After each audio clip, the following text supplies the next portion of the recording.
Assalamualaikum warahmatullahi wabarakatuh. Perkenalkan, nama saya Desna Ruli Agustin dengan nomor induk mahasiswa 18721500056 dari Prodi Pendidikan Ekonomi. Di sini saya ingin menjelaskan materi tentang produk jasa syariah untuk memenuhi salah satu mata kuliah ekonomi syariah. Produk dan jasa perbankan syariah. A. Produk penyaluran dana atau financing. Dalam penyaluran dana pada nasabah, secara garis besar, produk pembiayaan syariah terbagi ke dalam 4 kategori yang dibedakan berdasarkan tujuan penggunaannya. 1. Pembiayaan dengan prinsip jual beli atau buy. Prinsip jual beli dilaksanakan sehubungan dengan adanya perpindahan kepemilikan barang atau benda. Tingkat keuntungan bank ditentukan di depan dan menjadi bagian harga atas barang yang dijual. Transaksi jual beli dibedakan berdasarkan untuk pembayarannya dan waktu penyerahan barangnya. A. Pembiayaan murabaha berasal dari kata ribu. Keuntungan adalah transaksi jual beli di mana bank menyebut jumlah keuntungannya. Akad jual beli antara bank dan nasabah, bank bertindak sebagai penjual, sementara nasabah sebagai pembeli. Harga jual beli adalah harga beli bank dari pemasok ditambah keuntungan atau margin. Dalam perbankan, murabaha selalu dilakukan dengan cara pembayaran. B. Pembiayaan salam adalah transaksi jual beli di mana barang yang diperjualbelikan belum ada. Oleh karena itu, barang diserahkan secara tangguh sementara pembayaran dilakukan tunai. Harga jual yang diterapkan oleh bank adalah harga jual beli bank dari nasabah ditambah keuntungan.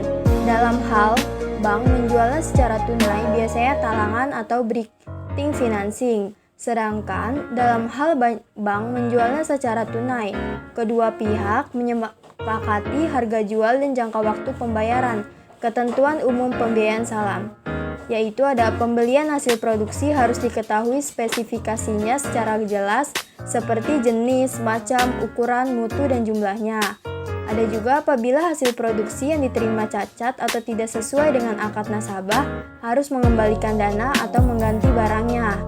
Dan yang terakhir, mengingat bank tidak menjadikan barang yang dibeli sebagai persediaan, maka kemungkinan bank untuk melakukan akad salam kepada pihak ketiga atau pembeli kedua.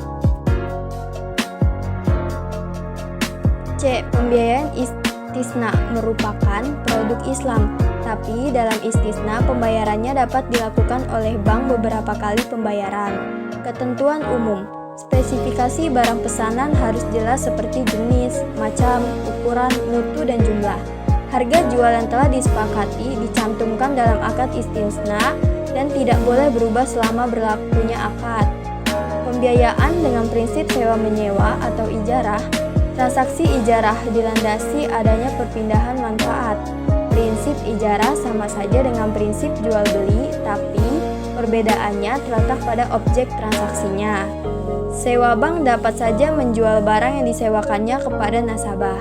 Karena itu, dalam perbankan syariah dikenal ijarah mutahiyah bitamlik, sewa yang diikuti dengan berpindah kepemilikannya. Jadi, pada dasarnya, prinsip ijarah sama aja dengan prinsip jual beli, namun perbedaannya terletak pada objek transaksinya.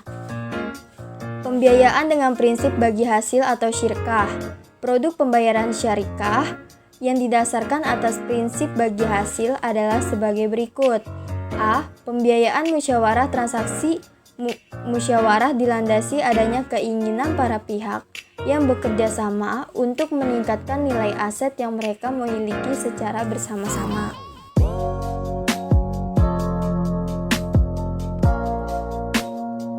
B. Pembiayaan mudharabah, bentuk kerjasama antara dua atau lebih pihak di mana pemilik modal mempercayakan sejumlah modal kepada pengelola dengan suatu perjanjian pembagian keuntungan. 3. Pembiayaan dengan akad pelengkap. Akad pelengkap ini tidak ditunjukkan untuk mencari keuntungan, tapi ditunjukkan untuk mempermudah pelaksanaan pembiayaan. Yang membahas akad-akad pelengkap adalah A. Hiwayah atau alih utang piutang. Tujuannya untuk membentuk mendapatkan modal tunai akad agar dapat melanjutkan produksinya. Fasilitas ini lazim untuk membantu supplier mendapatkan modal tunai agar dapat melanjutkan produksi. B. Ran atau gadai.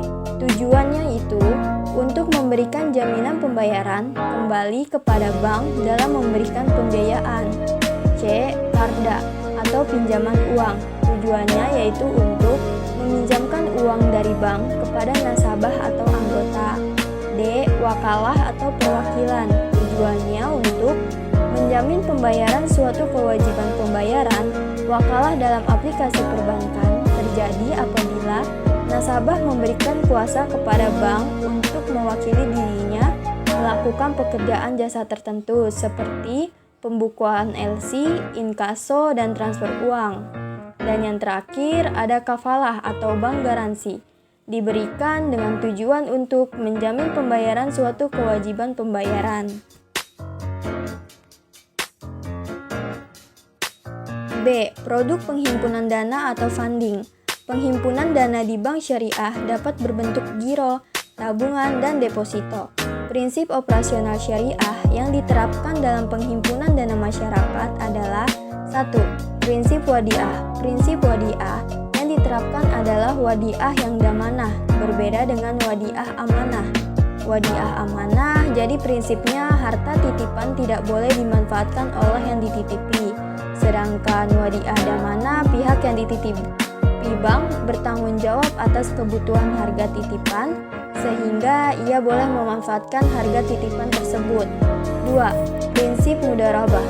Penyimpanan atau bertindak sebagai pengelola rukun mudharabah terpenuhi sempurna atau ada pemilik dana, ada usaha yang akan dibagi hasilkan, ada nisbah, dan juga ada ijab kabul. Prinsip mudharabah ini diaplikasikan pada produk tabungan berjangka dan deposito berjangka. 3. Akad pelengkap pada penyaluran dana. Maka dalam pelaksanaan penghimpunan dana biasanya diperlukan akad pelengkap. Ini juga tidak ditunjukkan untuk mencari keuntungan, namun ditunjukkan untuk mempermudah pelaksanaan pembiayaan. Alat pelengkap ini dibolehkan untuk meminta pengganti biaya yang dikeluarkan untuk melaksanakan akadnya.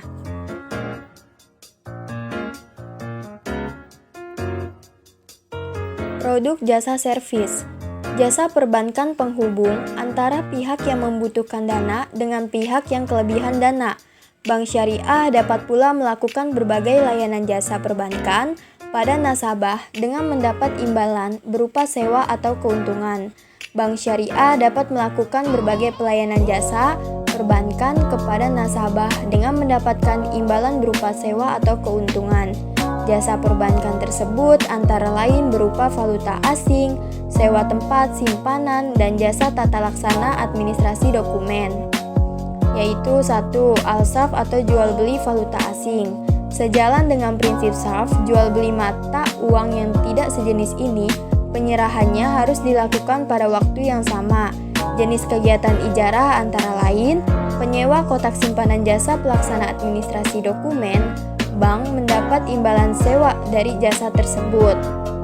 Pembiayaan dengan prinsip jual beli ditunjukkan untuk memiliki barang, sedangkan yang menggunakan prinsip sewa ditunjukkan untuk mendapatkan jasa. Prinsip bagi hasil digunakan untuk usaha kerjasama yang ditunjukkan guna mendapatkan barang dan jasa sekaligus.